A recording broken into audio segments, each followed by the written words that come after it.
Sentry mode activated. Target acquired. Hey there, Hunters, and welcome back to the Gunners Guild.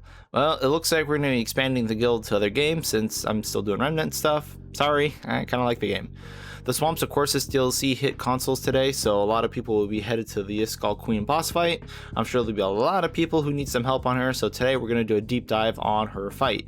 Special thanks to Subject to Change for reaching out to me and starting this endeavor, as well as providing way more concrete information than I could have ever gathered myself. Alright, so let's just get into this thing. Before you fight her, there are some things you should know. Cesnia, the Iskal Queen, can only be accessed through the adventured mode of Corrosive once you have the DLC unlocked, so don't be trying to do this in a campaign. Also, since the worlds are randomly generated, you're not always going to get her, so don't worry too much. She does have a special side area called the Iskal Temple that's literally just her boss arena. Before you fight her, you have two side quests to do, one where you give her the Guardian Heart from the campaign, and then she'll give you the Cryptolith Sigil that can help you unlock the Labyrinth Armors and Towers, and then the other one is to go infect the new NPC, so go do those before you actually start the fight. So once you've done that, now you should have the fight for her. During her cutscene, you will notice that she puts on armor. That's not just for aesthetics, that armor does make her take half damage if you hit it, so make sure you're aiming for her head. It's not a weak spot in phase 1, but it's still the best damage you got. When the fight begins, she will always start the fight by summoning Secret Beetles. A second wave will follow shortly after the first wave, so be careful. These Beetles chase you down and explode on you, which probably wombo combo if you're not too careful.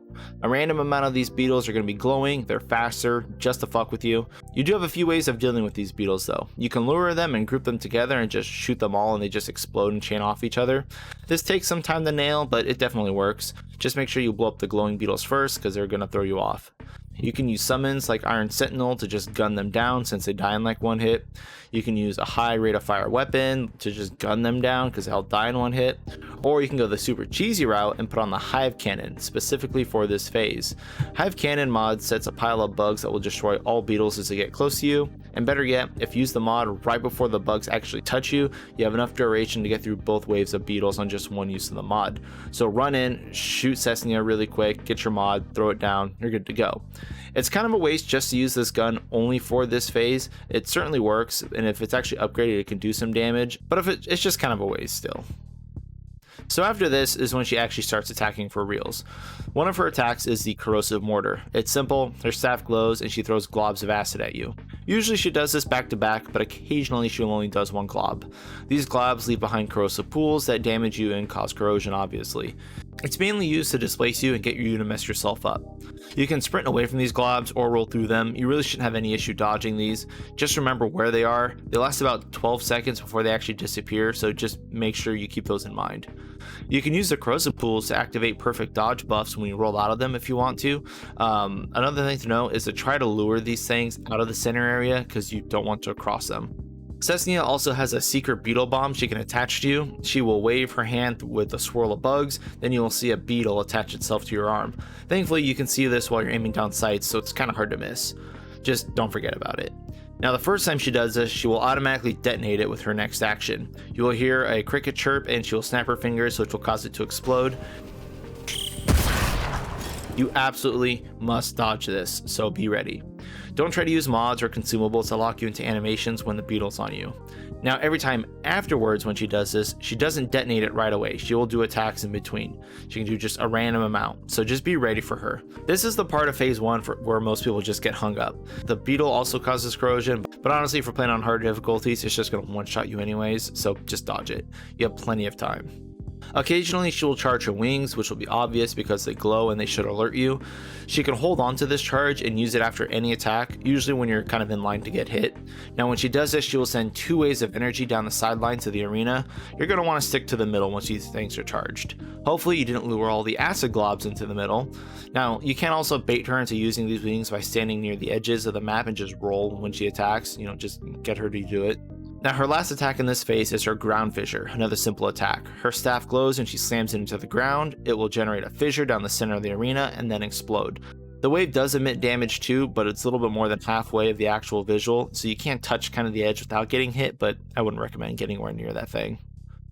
This is basically the entire first phase. You're going to be juggling these moves for a while, damage occurring between attacks, staying on your toes, keeping damage up.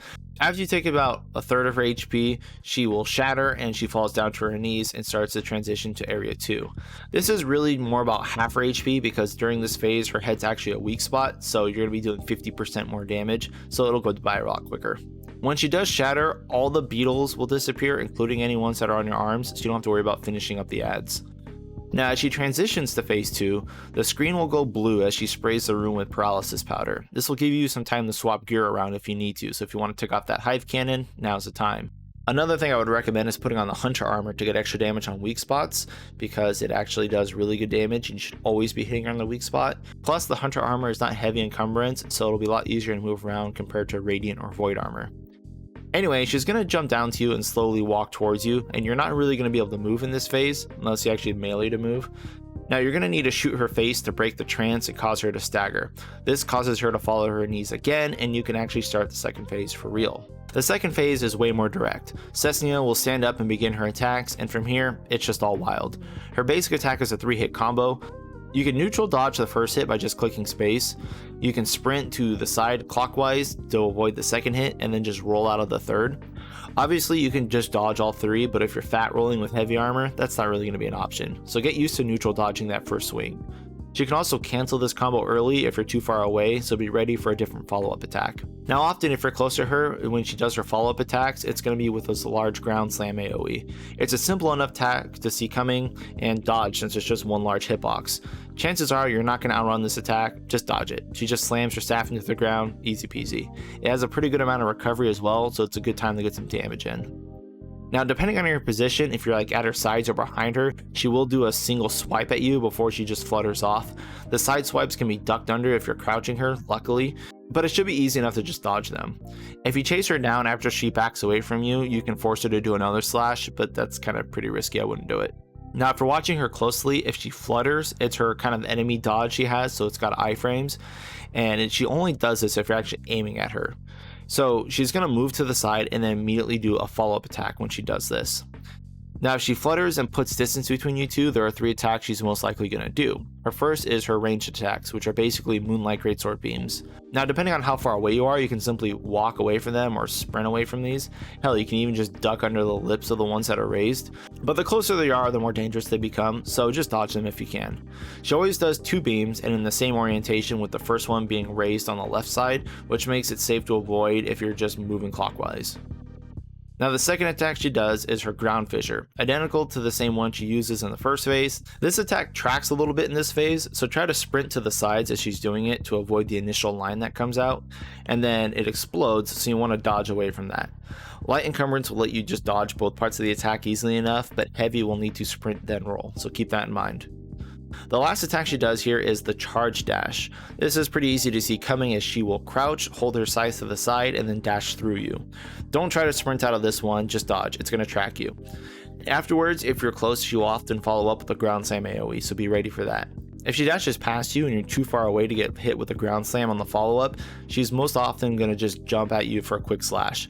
This jump will reach you regardless of the distance, so be ready because that animation is always the same amount of time, so if you're like halfway across the map, it's going to come at you really quick. So watch out for those follow-up attacks after her charge dash.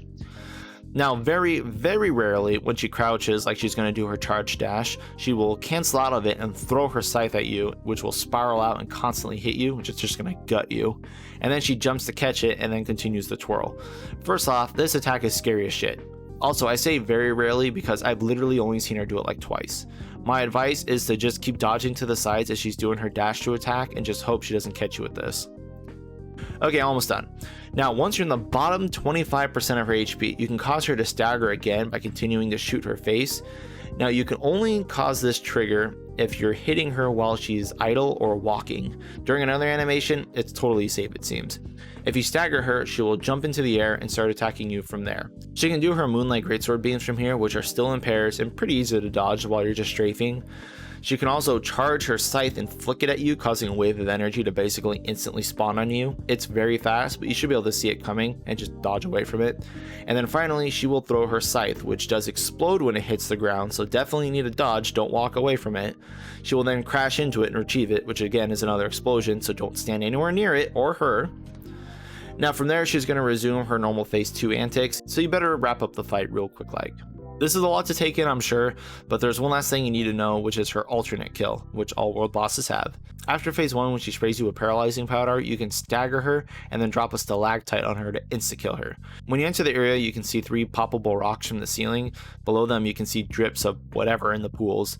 You need to position her on these before you stagger her, and then she staggers and drops to her knees. You shoot the rock, bam, she's dead. It's kind of picky on the spot and timing though, so you may need a few tries to nail it, but if you don't want to deal with the second phase, just do that. Her alternate kill reward is a secret Beetle mod, while the normal kill is the burst fire pistol, which I actually love.